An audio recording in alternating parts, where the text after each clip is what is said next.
అందరికీ జేబీఎం. నేను రాజేష్ మహాసేన్. ఆకివీడులో రామాలయం కట్టకుండా దానికి పర్మిషన్ లేవనే కారణం చూపించి హైకోర్టు నుంచి స్టే తీసుకొచ్చారటండి. దానికి ఈ జాడ శ్రవణ్ కుమార్ అనేవాడు ఒకడు, వెనకాతల మరి పివి సునీల్ కుమార్ కూడా ఉన్నాడు అని చెప్పి కొద్దిమంది దగ్గర వింటున్నాం మనం. అలాగే వీళ్ళిద్దరి వెనకాతల జగన్మోహన్ రెడ్డి గారు ఉన్నారనేది జగమెరిగిన సత్యం. ఎందుకంటే అక్కడ ఎలాగైనా సరే ఆకివీడులో దళితులకి, అక్కడున్న ఇతర కులాలకి, లేకపోతే అక్కడున్న దళిత క్రైస్తవులకి, హిందువులకి గొడవ క్రియేట్ చేస్తే అల్టిమేట్గా అది వైసీపీ పార్టీకి ఎంతో కొంత లబ్ధి చేకూరుతుందనే ఒకే ఒక కుట్రతో ఆకివీడులో ఉన్న దళితుల జీవితాలు, అలాగే ఉండి నియోజకవర్గంలో ఉన్న క్రైస్తవులు వారి చర్చల్ని రిస్క్లో పడేస్తున్నారండి. వాళ్ళని బలిపశువులు చేసేస్తున్నారు.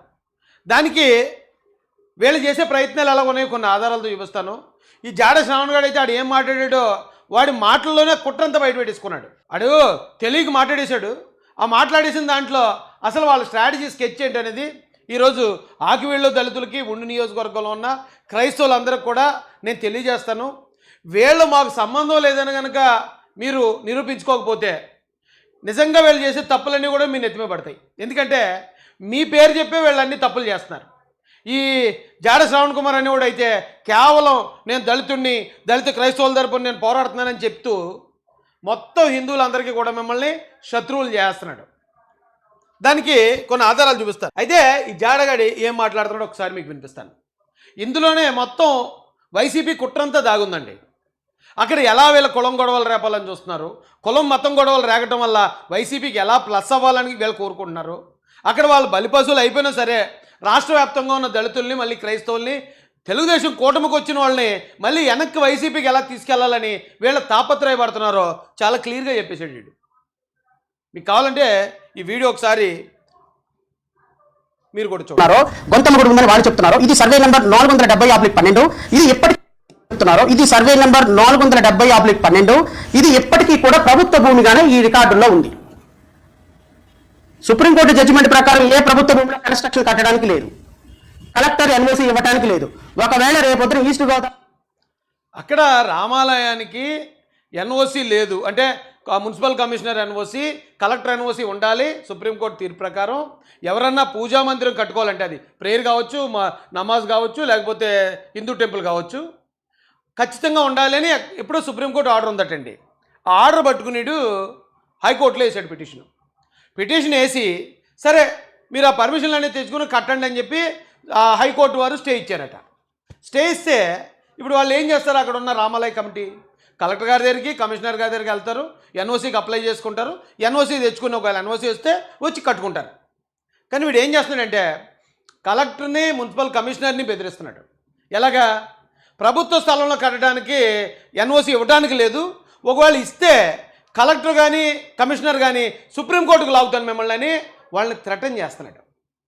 ఎక్కడిది ధైర్యం? ప్రభుత్వ అధికారులు వాళ్ళ ఉద్యోగాలు ఏంటి, వాళ్ళ లిమిట్స్ ఏంటి వాళ్ళకి తెలీదా? దేనికి ఎన్ఓసి ఇవ్వాలో, దేనికి ఎన్ఓసి ఇవ్వకూడదు వాళ్ళకి తెలీదా?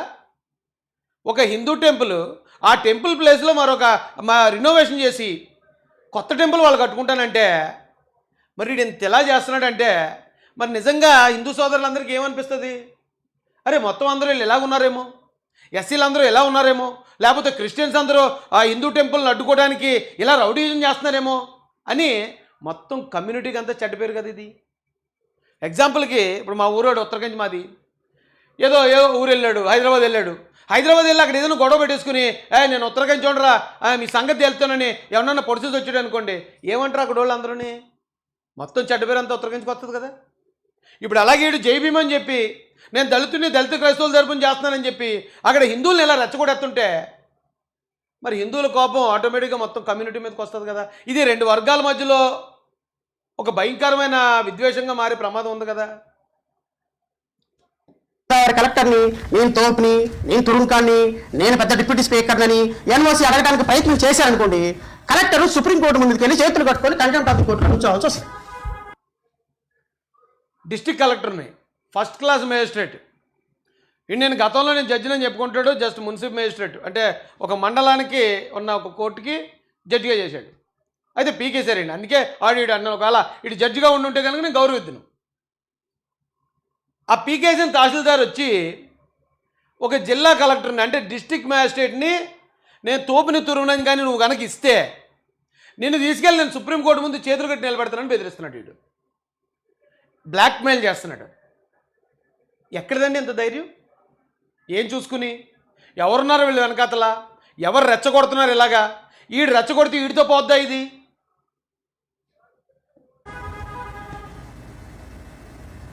ట్రిపుల్ ఆర్ గారు మీకే కలెక్టరు సుప్రీంకోర్టులో కాంటెంప్ట్ ఆఫ్ ది కోర్టులో వెళ్ళి నుంచోవాల్సి వస్తుంది. ఆల్రెడీ కలెక్టర్ ఎన్ఓసి ఇవ్వడానికి లేదు, మున్సిపల్ కమిషనర్ పర్మిషన్ ఇవ్వడానికి లేదని ఆల్రెడీ మున్సిపల్ కమిషనర్కి కలెక్టర్కి రిప్రజెంటేషన్స్ కూడా వెళ్ళిపోయినాయి. ఒకవేళ కలెక్టర్ ఎన్ఓసి ఇస్తే రిప్రజెంటేషన్లు ఇప్పించాడంటే వీడు కలెక్టర్ గారికి కమిషనర్ గారికి ఏమని, అక్కడ రామాలయానికి మీరు పర్మిషన్ ఇవ్వద్దు అని. పర్మిషన్ ఇవ్వద్దని రిప్రజెంట్ అంటే రామాలయాన్ని కట్టడాన్ని డైరెక్ట్గా నేను అడ్డుకుంటున్నాను అని చెప్తున్నాడు వీడు. ఎవరు చెప్తే చేస్తున్నాడు? జగన్ గారు చెప్తేనా? వీడి పని ఏంటి? వీడిది ఏ ఊరు? ఎక్కడో విజయవాడ. వీడికి అసలు ఉండి నియోజకవర్గంతో వీడికి ఏంటి పని? ఆకువీడితో వీడికి ఏంటి పని? ఏదో విధంగా రెచ్చగొట్టాలి. దళితుల ముసుగులోనో క్రిస్టియన్స్ ముసుగులోనో అవతలోని గిల్లేస్తే, అవతలోడికి ఏదైనా కోపం వచ్చి చేస్తే వెంటనే ఇదిగో చూసారా దళితులారా క్రైస్తవులారా మీరు కూటమి ప్రభుత్వాలు ఇలా దెబ్బ, ఇందుకే వాళ్ళ కేసులు పడ్డానికి వాళ్ళు ఇబ్బంది పడ్డానికి కారణం వీడు. కానీ వీడు ఏం చెప్తాడు? కూటమి ప్రభుత్వాలు మీరు ఇబ్బందులు పడుతున్నారు కాబట్టి ఇగో జగన్మోహన్ రెడ్డి గారికి ఓటేయండి. కేవలం ఓట్ల కోసం అక్కడ ఉన్న ప్రజల్ని వాళ్ళ జీవితాలు రిస్క్లో పెట్టేస్తున్నారండి వీళ్ళు. కలెక్టర్ ఎన్ఓసి సుప్రీంకోర్టులో రేపొద్దున ఛాలెంజ్ చేయడానికి ఆ లోకల్ ప్రజలు సిద్ధంగా ఉన్నారు. కంటెంప్ట్ ఆఫ్ ది కోర్ట్ వేస్తాం, న్యాయస్థానంలో పోరాటం చేస్తాం.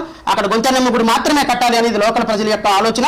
లోకల్ ప్రజల ఆలోచన అయితే లోకల్ ప్రజలు చెప్పాలి కదా. నువ్వెందుకు చెప్తున్నారో నాన్ లోకల్ గడివి? లోకల్ ప్రజలే చెప్పుందరు. మన లోకల్ ప్రజలు ఆల్రెడీ మాట్లాడారు. ఎవడో పనికిమాల వాళ్ళు వచ్చి మమ్మల్ని రెచ్చగొడితే మేము మా వాళ్ళు ఇలాగ ఇబ్బంది పడ్డారండి, మాకు ఆ ఉద్దేశం లేదు, రఘురామరాజు గారితోనే అక్కడ ఉన్న రామాలయం ఆ కమిటీతో మేము కాంప్రమైజ్ అవుతామని లోకల్లో ఉన్న దళిత నాయకులు చెప్పారు కదా. నీ వెనకాతలు ఏ లోకల్లో ఉన్నాడు ఇప్పుడు? ఒకవేళ నిజంగా లోకల్లో ఎవరన్నా ఉంటే నువ్వు పక్కన కూర్చోబెట్టుకుని ప్రెస్ మీట్ పెట్టాలి కదా. ఆకివీడు ఉండి నియోజకవర్గాల్లో ఉన్న క్రైస్తవులకి దళితులకి చెప్తున్నాను, ఈ పకోడీగాడు చేసే పనికి మాకు సంబంధం లేదని ఒక ప్రెస్ మీట్ పెట్టి చెప్పండి.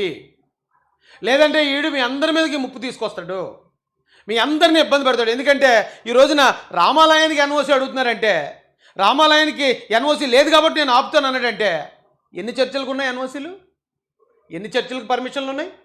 మొన్నే 113 చర్చలకి ఆయన రఘురామరాజు గారు నోటీసులు పంపించారన్నారు. పంపించారన్నప్పుడు అదే నోటీసులు మళ్ళీ వెనక్కి తీసుకున్నారని కూడా అన్నారు. ఊరికే నోటీసులు ఎందుకు వెనక్కి తీసుకుంటారు? ప్రభుత్వం ఎంతో కొంత కన్సర్న్ చూపిస్తుంది కదా. ప్రభుత్వం ఎంతో కొంత కన్సర్న్ చూపించి వెనక్కి తీసుకుంటున్నప్పుడు ఇలాంటి పకోడీగాళ్ళు వెళ్ళి రెచ్చగొడితే, మళ్ళీ చెప్తున్నాను, ఎస్సీ ఎస్టీ అట్రాసిటీ చట్టం మీద తీర్పు ఇచ్చింది డైరెక్ట్గా సుప్రీంకోర్టు కాదు, బీజేపీ కాదు, లేకపోతే మరొక కూటమి గవర్నమెంట్ కాదు. ఒక పనికిమాలినోడు అతను పాస్టర్ ముసుగులో ఉండి ఎస్సీ ఎస్టీ కేసు పెట్టి ఆ కేసు అవ్వట్లేదని సుప్రీంకోర్టు దాకా వెళ్ళాడు. సరే 1950లో ఆర్డర్ ఉందిరా బాబు, నువ్వు పాస్టర్ కదా, నీకు కుదరదని చెప్పాడు. అంటే ఇప్పుడు ఈ రోజున దళితులు మతం మారితే వాళ్ళ కులం మారాలి, వాళ్ళ రిజర్వేషన్ పోవాలి, ఎస్సీ ఎస్టీ కేసు లేదని ఇంత అడావుడి జరుగుతుంది. ఎందుకనుకుంటున్నారు? కారణం మనలో ఉన్న ఒక పనికిమాలినోడు. ఇప్పుడు ఈ రోజున అక్కడ ఆ ఉండి నియోజకవర్గంలో అన్ని చర్చలకి మీకు పర్మిషన్ ఉందా లేదని మళ్ళీ నోటీసులు ఒకవేళ వచ్చాయనుకోండి, దానికి కారణం ఈడు.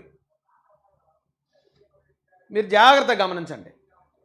మీకు మీ చర్చలకు నోటీసులు ఇప్పించి మీ చర్చలను ఇబ్బందులో పడేసి అప్పుడు మళ్ళీ ఇక మీరు బాగుండాలంటే మీరు జగన్ గారు కోటేయండి, వైసీపీ కోటేయండి, రేపు మేము గెలిస్తే మిమ్మల్ని కాపాడుతామని మిమ్మల్ని మీ లైఫ్ని రిస్క్లో పెట్టడానికి తయారవుతున్నారు వీళ్ళు. ఆలోచన ప్రకారం అధికారులు కూడా నిలబడాలి. Because it is a democratic country, people's wish should be respected. ఇది మీరు మైండ్లో పెట్టుకుంటే బాగుంటుంది. ఎట్రా జయప్రదలా ఎట్ట అన్నవేంట్రా? ఈ సేమ్ జయప్రదలా యాక్ట్ చేస్తున్నావు. లేదు రామాలయం కడతాను, లేకపోతే నేను ఇంకో చర్చి కడతాను, లేకపోతే పడేస్తాను, రాష్ట్రం మొత్తం అల్లకొల్లను సృష్టించండి, అది మీ కూటమి. మా వరకు లోకల్ ప్రజలు అక్కడ అది నిజంగానే అధికారుల రిపోర్ట్లో రామాలయమే అని వచ్చిందనుకోండి, రామాలయం కట్టుకోండి, మేమే అబ్జెక్షన్ చేయం కదా, మాకేంటి అవసరం? మేము ఉంటాం అక్కడ వెళ్ళి, మీరు ఉంటారు అక్కడ వెళ్ళి, ఎవరూ ఉండం. అక్కడ ఉండేది లోకల్ ప్రజలు, దీపం పెట్టాల్సింది లోకల్ ప్రజలు, అక్కడ పూజలు చేయాల్సింది లోకల్ వాళ్ళు, మీరు నేను ఉండం కదా. సో అధికారులు నిజాయితీగా నిష్పక్షపాతంగా కోర్టు మానిటర్డ్ ఎంక్వైరీ ద్వారా ఇక్కడ ఏముంది అనేది ప్రజలు నిర్ణయం చేసుకున్న తర్వాత కట్టాలి తప్ప రఘురామకృష్ణరాజు గారు ఒక కండవా వేసుకొని జై భీమ్ అన్నంత మాత్రాన అక్కడ జై భీమ్ అవ్వదు, జై శ్రీరామ్ అన్నంత మాత్రాన అక్కడ జై శ్రీరామ్ అవ్వదు. అక్కడ మీరు మతాలని కులాలని రెచ్చగొట్టే సంస్థ వ్యవస్థని పక్కన పడేసి నిజాయితీగా అక్కడ ఏం గుడి ఉంది అనేది అధికారులు లోకల్ ప్రజలు తేల్చుకుంటారు. మీరు కొంతకాలం రాజకీయాల్ని ఇదిగా రఘురామరాజు గారి సమస్య కాదు ఇది. ఆల్రెడీ స్టేట్ అంతా హిందువులందరికీ స్ప్రెడ్ అయింది. అది మన రామాలయం అట. ఇప్పుడు చాలా గ్రామాల్లో రామాలయాలు చాలా శిథిలావస్థలో ఉన్నాయి. ఆ రామాలయాలు బాగు చేయడానికి అక్కడ ఉన్న కమిటీలు ఫండ్ రైజింగ్కి చాలామంది తిరుగుతున్నారు కూడా. కానీ అక్కడ జరగంది ఆకివీడు రామాలయం దగ్గర ఒక్క రోజులో ₹1,00,00,000 ఎలా కలెక్ట్ అయింది? ఆ ఒక్క పాయింట్లు మీరు అర్థం చేసుకోవాలి. రాష్ట్రంలో ఉన్న హిందువులందరూ అక్కడ రామాలయాన్ని కనెక్ట్ అయ్యారు. ఏంటి ఆ రామాలయాన్ని అంత శిథిలావస్థలోకి వెళ్ళడం ఏంటి, అంత అలాగా మురికిలా తయారు చేయటం ఏంటి, మళ్ళీ ఆ తర్వాత అది క్లీన్ చేస్తే గొంతెలం కూడా అంటం ఏంటి అని హిందువులకి ఆల్రెడీ డౌట్ వచ్చింది. అయితే అక్కడ ఉన్న హిందూ నాయకుల మీద కూడా డౌట్ వచ్చింది. ఎందుకంటే ఏంటి ఇన్ని సంవత్సరాల నుంచి అంత మురుగు పట్టేసినా ఎందుకు వీళ్ళు చూడలేదు, ఎందుకు వీళ్ళు పట్టించుకోలేదని హిందూ నాయకుల మీద డౌట్ వచ్చింది. అట్ ద సేమ్ టైం అక్కడ ఉన్న దళితుల మీద వాళ్ళకి సంబంధం లేదు కదా, వాళ్ళు ఎందుకు అడ్డుపడుతున్నారు అనే బాధ కూడా వచ్చింది. ఆ క్రమంలోనే ₹1,00,00,000 రేట్ చేశారు. ఆ ₹1,00,00,000 కట్టుకుంటానంటున్నారు. వీడికి ఎందుకు ఆకువీడి నుంచి పక్కకు జరిపి ఈ ప్రెస్ మీట్లు పెట్టడం ఇవన్నీ పెట్టడం మానేస్తే కొంత ఉద్రిక్తలు తగ్గుతాయి. లేదు అనుకోండి మీరు అక్కడ కట్టాలి ఆందోళనతో వెళ్ళి నా దగ్గర డబ్బులు బుల్డోజర్తో నేను పడేస్తాను, నేను ఇష్టం వచ్చింది కడతాను, నాకు ఆల్రెడీ ₹1,00,00,000 వసూలైంది, లేకపోతే ఇంకో ₹1,00,00,000 నేనే ఖర్చు పెడతాను అన్నారు అనుకోండి, రేపొద్దున లీగల్గా జరగాల్సింది జరుగుతుంది, లోకల్ ప్రజలతో గొడవలు వస్తాయి, ఇది రాష్ట్ర వ్యాప్త ఉద్యమం. లోకల్ ప్రజలతో గొడవలు వస్తాయని రెచ్చగొడుతున్నాడు. అలాగే రెచ్చగొట్టే 56 మందిని జైలుకి పంపించాడు వీడు. వీళ్ళందరూ కలిసి అలా రెచ్చగొట్టి 56 మందిని జైలుకి వీడు కనీసం వెళ్ళాడా జైలుకి? ఆ 56 మందిని వీళ్ళు రెచ్చగొట్టిన దానివల్ల పాపం ఇబ్బంది పట్టి 56 మందిని పరామర్శించాడా? ఇప్పుడు మళ్ళీ రెచ్చగొడుతున్నాడు, గొడవలు జరుగుతాయి అంటే మళ్ళీ వీళ్ళు కొంతమంది కిరాయిగాలను పెట్టి గొడవ చేసి అక్కడ ఉన్న ఆకువీళ్ళలో ఉన్న దళితుల్ని మళ్ళీ కేసులు ఇరికించేస్తారు. కేసులు ఇరికించేసి అది కూటమి ప్రభుత్వం మీ మీద కేసులు పెట్టించింది కాబట్టి మీరు రేపు 29 ఎలక్షన్లో మాకు ఓటు వేయండి అని ఓట్లు అడుక్కుంటారు. అవుతుంది. అప్పుడు మీరో మేమో చూసుకోవాల్సిన పరిస్థితి వస్తుంది అని లోకల్ ప్రజలు అంటున్నారు. మీరో మేమో చూసుకోవాల్సిన పరిస్థితి వస్తుందట. అంటే ఏంటి, హిందువులు క్రిస్టియన్సోనా లేకపోతే హిందువులు దళితులనా? ఏడ్రో వద్దని అర్థం ఏంటి? మీరో మేమో చూసుకుందాం అంటే వీడు ఒక అంటే అతి గొప్ప జ్యుడిషియరీ వ్యవస్థ నుంచి వచ్చినోడు వీడు రోడ్ల మీద అలగాగా లేకపోతే ఎక్కడ పడితే అక్కడ తాగిపడిపోయి వచ్చినోడు కాదు. ఇలాంటోడు అలా మాట్లాడొచ్చండి నువ్వు నేను చూసుకుందాం. ఇది మతాల గురించి మాట్లాడేటప్పుడు మళ్ళీ ఎంత సెన్సిటివ్ ఇష్యూ అండి ఇది. అంటే ఇంటెన్షనల్గా హిందువులను రెచ్చగొట్టమని వీడికి టాస్క్ ఇచ్చారు ఎవరో. ఒరే జాడా నువ్వు వెళ్ళి హిందువులను రెచ్చగొట్టే, ఆ హిందువులందరూ ఒకవేళ కోపోద్రిక్తులయ్యి అక్కడ ఆకువీళ్ళు ఏదైనా ఘర్షణ జరిగితే అది దళితుల మీద దాడిగా మనం చూపిద్దాం, రాష్ట్రంలో ఉన్న దళితులందరినీ రెచ్చగొడదాం. లేదు ఒకవేళ దళితుల అవతల మీద ఏమైనా చేస్తే ఆ దళితులు ఎలాగ కేసులు ఇరుక్కుని మళ్ళీ జైలుకి పోతారు, అప్పుడు ఇదిగో దళితులను అరెస్ట్ చేయించిన కూటమి ప్రభుత్వం అని మళ్ళీ ఆ యాంగిల్లో కూటమిని బదనాం చేద్దాం అనే టాస్క్ ఇచ్చారని అనిపించట్లేదండి? దానికి మీరు సమాధానం. మా వరకైతే నేను లోకల్ ప్రజలు మాట్లాడుతున్న విధానానికి లోకల్ ప్రజల యొక్క అభిప్రాయం కోరుతున్నా. నిజంగానే అక్కడ రామాలయం ఉంది, రామాలయం కట్టాలి అనేది లోకల్ ప్రజలు ఇష్టమైతే పూర్తి స్థాయిలో రామాలయం కట్టడానికి మేము కూడా విరాళం ఇస్తాం. నువ్వు విరాళం తీసుకోలేరు, నీ మొహం చూస్తేనే ఎవడు తీసుకోడు. నువ్వు ఇచ్చిన విరాళం ఎవడు తీసుకుంటాడు నాయన? ఈ దేశంలో రాముడు వేరు, జీసస్ వేరు, అల్లా వేరు కాదు. According to the constitution all gods are equal. Because article 25 ప్రకారం ఎవరైనా ఏ మతాన్నైనా స్వేచ్ఛగా పాటించుకునే అధికారం అవకాశం ఉంది. కాబట్టి ఎవరు ఏ మతాన్ని పూజించినా మీకులాగా బుల్డోజర్లతో వెళ్ళే సంస్కృతి ఉండకూడదు అని భావించేటువంటి పార్టీగా, భావించేటువంటి వ్యక్తిగా నేను రాష్ట్ర ప్రజలకి చెప్పదలుచుకునేది ఒకటే, ఏ టెంపుల్ ఉండాలి అనేది వాళ్ళు లోకల్లో డిసైడ్ చేసుకుంటారు. మీరు అనవసరమైన పిచ్చి పిచ్చి మాటలు మాట్లాడి లోకల్ ప్రజల్ని, వాళ్ళు క్రిస్టియన్లు, నిన్న పిటిషనర్లు అందులో ఒకళ్ళంట క్రిస్టియన్ పేరు పెట్టుకున్నారంట, అందులో ఆవిడ క్రిస్టియన్ అంట. అంటే క్రిస్టియన్ పేరు పెట్టుకున్న వాళ్ళు వెంకటేశ్వరులు పెట్టుకుంటారు పేరు. ఆయన వెంకటేశ్వరులు పెట్టుకున్నంత మాత్రం ఆయన హిందూ అవుతాడా? ఏలియార్ పెట్టుకున్నంత మాత్రాన ఆయన క్రిస్టియన్ అవుతాడా? పేర్లతో మీరు వ్యక్తి యొక్క కులాన్ని తీసేస్తారా? పేర్లు పెట్టుకునేది అందుకు కదా అప్పారావు. పేర్లు ఎందుకు పెట్టుకుంటారు? ఆ మతాన్ని ఆచరించే వాళ్ళు ఆ మతానికి సంబంధించిన పేరు పెట్టుకుంటారు. ఈ మతం అంటే అభిమానం ఉన్నవాళ్ళు ఆ మతానికి సంబంధించిన పేరు పెట్టుకుంటారు. అంటే ఎక్కడ వెళ్తున్నాము, మనం ఏం ఆలోచిస్తున్నాము, ఇంత గొప్ప పదవులో ఉండి మనం ఆలోచించే విధానం ఇదా? సో కాబట్టి నేను గౌరవనీయులైనటువంటి రఘురామకృష్ణరాజు గారికి చెప్తున్నా, ముందు మీరు డిస్ట్రిక్ట్ కలెక్టర్ దగ్గర నుంచి ఎన్ఓసి తీసుకోండి, మున్సిపల్ కమిషన్ దగ్గర నుంచి పర్మిషన్ తీసుకోండి, లోకల్ ప్రజల యొక్క అభిమతానికి అనుగుణంగా అక్కడ ఏముండాలి అనేది వాళ్ళు కట్టుకుంటారు తప్ప మీరు ప్రెస్ మీట్లో లోకల్ ప్రజల అభిమతం పదే పదే అంటున్నాడు. నేను గతంలో కూడా చెప్పాను, చాలా చర్చలు హిందువుల మధ్యలో బీసీ కాలనీల్లో, ఓసీ కాలనీల్లో ఉన్నాయి. మరి నిజంగా ఈ ప్రజాభిప్రాయం ప్రకారమే ఉండాలి అనుకుంటే మరి వాళ్ళందరూ కూడా బయటకు వస్తారు కదా ఈసారి. మేము ఇగో ఇక్కడ మెజారిటీ హిందువులు ఉన్నామండి, ఇక్కడ ఈ చర్చ ఉండొద్దండి అంటారు. ఎందుకు ఇలా రెచ్చగొడుతున్నారు వీళ్ళు? రెచ్చగొట్టినప్పుడు అక్కడున్న స్థానికులు ఎందుకు మాట్లాడరు? మీరు ఎందుకు వీడికి మాకు సంబంధం లేదని మీరు చెప్పకపోతే మరి ఖచ్చితంగా ఇది కావాలని ఇంటెన్షనల్గా మతాలు కూడా సృష్టించడానికి వీళ్ళు అడుగులు వేస్తున్నారు కదండి. వచ్చి పిచ్చి పిచ్చి కామెంట్ పాస్ చేసి ఒక కులాన్ని ఒక మతాన్ని కామెంట్లు చేస్తూ ఉంటే ఇది ఎక్కడో చోట ఖచ్చితంగా బోస్ట్ అవుతుంది. అది మీ కూటమి ప్రభుత్వానికి మీ జుట్టుకు చుట్టుకుంటుంది. ఆల్రెడీ ఇప్పటికే కూటమి ప్రభుత్వం దారుడు మీదకి వచ్చేసింది. ప్రజలు ఎవరు, అందులో క్రిస్టియన్లు ఎవరు, అసలు ఎస్సీలు ఎవరు కూడా మీ ప్రభుత్వాన్ని ముఖం మీద ఉమ్మేసే పరిస్థితి చూసారా? ఎస్సీలు ఎవరు, క్రిస్టియన్స్ ఎవరు మీ ప్రభుత్వాన్ని చూడట్లేదు అంటే వీళ్ళు ఇంటెన్షనల్గానే వాళ్ళిద్దరిని రెచ్చగొడుతున్నారండి. ఎస్సీలు రెచ్చగొడుతున్నారు గొడవ లేని చోట ఇది ఎస్సీ ఎస్టీ గొడవని, లేకపోతే క్రిస్టియన్స్ని రెచ్చగొడుతున్నారు గొడవ లేని చోట ఇది క్రిస్టియన్ల గొడవని. అంటే మీరు జాగ్రత్తగా గమనించండి, 2024 ఎలక్షన్లో ఎస్సీలు కానీ క్రిస్టియన్స్ కానీ మెజారిటీ ఓట్ బ్యాంకు వైసీపీ నుంచి తెలుగుదేశం పార్టీకి షిఫ్ట్ అయింది. అది వీళ్ళకి తెలుసు, జగన్కి తెలుసు, జగన్ గారి మనుషులకు తెలుసు. కాబట్టి వాళ్ళని అట్రాక్ట్ చేయడానికి మళ్ళీ లేని గొడవలను క్రియేట్ చేసి, అంటే వీళ్ళే కొట్టించేస్తారు, మళ్ళీ వీళ్ళే వెళ్ళి దానికి ఆయింట్మెంట్ పోస్తారు. గొడవ కారణం వీళ్ళే, వాళ్ళు జైలుకి పోవడానికి కారణం వీళ్ళే. కానీ వాళ్ళు జైలు నుంచి బయటకు వచ్చాక బలి ఇవ్వడానికి తయారు చేసే గుర్రెలకి దండలు వేసినట్టు హర్ష్ కుమార్ గారు వెళ్ళి దండలు వేస్తారు, పివి సునీల్ కుమార్ గారు వెళ్ళి ఏదో వరద బాధితులకు ఇచ్చినట్టు బియ్యం పొట్లాలు ఇస్తున్నారు. ఒకసారి ఆలోచించండి, చాలా పెద్ద కుట్ర జరుగుతుంది.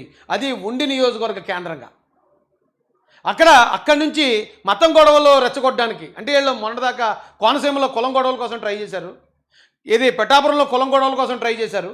కానీ ఎప్పటికప్పుడే మాలాంటి వాళ్ళు చెప్పడం వల్ల అక్కడ కులం గొడవలు రేగటానికి అవకాశం లేకుండా పోయింది. అందుకని ఇక్కడ ఉండి నియోజకవర్గంలో ఎలాగ రఘురామరాజు గారు ఆయన కూడా సై అంటే సై అంటాడు కాబట్టి, అలాంటి క్యారెక్టర్ ఆయనకు ఉంది కాబట్టి వీళ్ళు దాన్ని అడ్వాంటేజ్గా తీసుకుని మతం గొడవలు రెచ్చగొట్టి, ఇందులో ఎలాగా ఈ కూటమిలో బీజేపీ, టీడీపీ, జనసేన ఉన్నాయి కాబట్టి ఇవి దళితులకి, క్రైస్తవులకి, ముస్లింలకి వ్యతిరేకం అనేది క్రియేట్ చేయాలని చూస్తున్నారండి. అలా క్రియేట్ చేయాలనుకుంటే నిజంగా వ్యతిరేకం అయితే 113 చర్చలకు ఇచ్చిన ఆ నోటీసులు ఎందుకు మళ్ళీ వెనక్కి వెళ్ళాయి? అది ఆలోచించాలి. ఉంది. ఇంకా ఇంకా ఇంకా ఇంకా మీ ట్యాక్స్ల వల్ల దిగదారిపోతుంది. మీరు చేసేది నిజంగా మా మంచి కోసమే నేను భావిస్తున్నాను. ఎందుకంటే ప్రభుత్వం మీద మీ పోరాటం చేస్తున్నాం. మా వల్ల ఎన్ని ఓట్లు పోతే నాకైతే తెలియదు, కానీ మీ వల్ల సంకనాగిపోతుంది కూటమి ప్రభుత్వం. ఇంకా మేము మిమ్మల్ని వెల్కమ్ చేస్తున్నాం. ఒక విధంగా మీరు మాట్లాడడానికి మేము ప్రోత్సహిస్తున్నామని అనుకోండి. మీరు మిమ్మల్ని ఎంకరేజ్ చేస్తున్నాం, మీరు మాట్లాడడానికి మేము ప్రోత్సహిస్తున్నాం అంటే ఈ గొడవకి మేము ప్రోత్సహిస్తున్నాం అంటున్నాడు. గొడవ పెట్టడానికి మేము ప్రోత్సహిస్తున్నాం, మీరు మమ్మల్ని తిట్టే విధంగా మేము మా ప్రయత్నాలు, మా పనులు మేము చేస్తాం, మీతో మేము తిట్టించుకుంటాం, మీతో మా వాళ్ళని తిట్టించిన తర్వాత ఆటోమేటిక్గా ఇక వాళ్ళు తిడుతున్నారు కూటమి ప్రభుత్వానికి సంబంధించిన ఎమ్మెల్యే కాబట్టి మీరు కూటమి ప్రభుత్వానికి ఓటేయకండి అని మా వైసీపీ వైపు మళ్ళించుకుంటాం. డైరెక్ట్గా చెప్తున్నాడండి. అయితే ఈ క్రమంలో, ఈ ప్రాసెస్ జరిగే క్రమంలో చాలామంది ఎస్సీలు, చాలామంది క్రిస్టియన్స్ ఇబ్బందులు పడిపోతారు. ఇప్పుడు అటువైపు జగన్మోహన్ రెడ్డి అండి, ఇటువైపు రఘురామరాజు గారు అండి, ఇద్దరు ఢీకొంటున్నారు.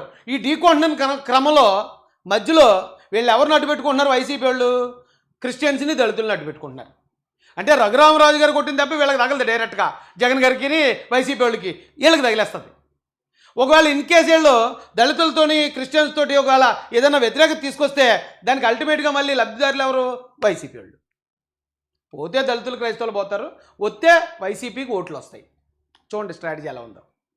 ఆ స్ట్రాటజీకి ఇలాంటి వాళ్ళు పావులు. ఈ పావులు ఏం చేస్తాయంటే మేము దళితులమే, దళిత పుట్టు కుట్టామని చెప్పి దళితుల ముసుగులో వచ్చి సొంత జాతినే వీళ్ళు అయితే దెబ్బలకు అప్పగించేస్తారు, లేదా జైలుకి అప్పగించేస్తారు. ఇది ఆలోచించాలండి. ఎంత మాట్లాడితే మాకు అంత మంచిది. ఎందుకంటే మీరంత గొప్పగా, మీరంత ఎన్ని ప్రెస్ మీట్లు పెడితే, ఎంత సర్కాస్టిక్గా మాట్లాడితే, ఎంత కులాన్ని అవమానిస్తే, ఎంత క్రైస్తవ సాంప్రదాయాన్ని అవమానిస్తే, ఎంతమంది పాస్టర్లు చేస్తే ఆ పాస్టర్లకి, ఆ కులానికి సిగ్గు వస్తుంది. ఎందుకంటే వాళ్ళందరూ మీ ఓటేసి కాదు, ఓటేసి తిప్పి తను తెలియచుకుంటున్నా కాదు, ఓటేసి సెకండ్ గ్రేడ్ పీపుల్ లాగా అవమానపడుతున్న భాగంగా మీరు చేసే ప్రతి కామెంట్ వాళ్ళ గుండెలు తాకుతుంది. ఇది ఖచ్చితంగా మీ కూటమి ప్రభుత్వానికి ఒక దెబ్బ తగ్గుతున్నారైతే నేను భావిస్తూ నాకు అవకాశం ఇచ్చినటువంటి మీడియా. విన్నారు కదా, ఆడే చెప్పాడు. ఆ క్రిస్టియన్స్ కానీ, దళితులు కానీ అందరూ మీకు ఓటేశారు, అంటే కూటమికి ఓటేశారు. కాబట్టి మీరు వాళ్ళని కొట్టకపోతే, మీరు వాళ్ళ మీద గొడవకి వెళ్ళకపోతే మేమే రెచ్చగొడతాం. వీళ్ళే రెచ్చగొడతారు.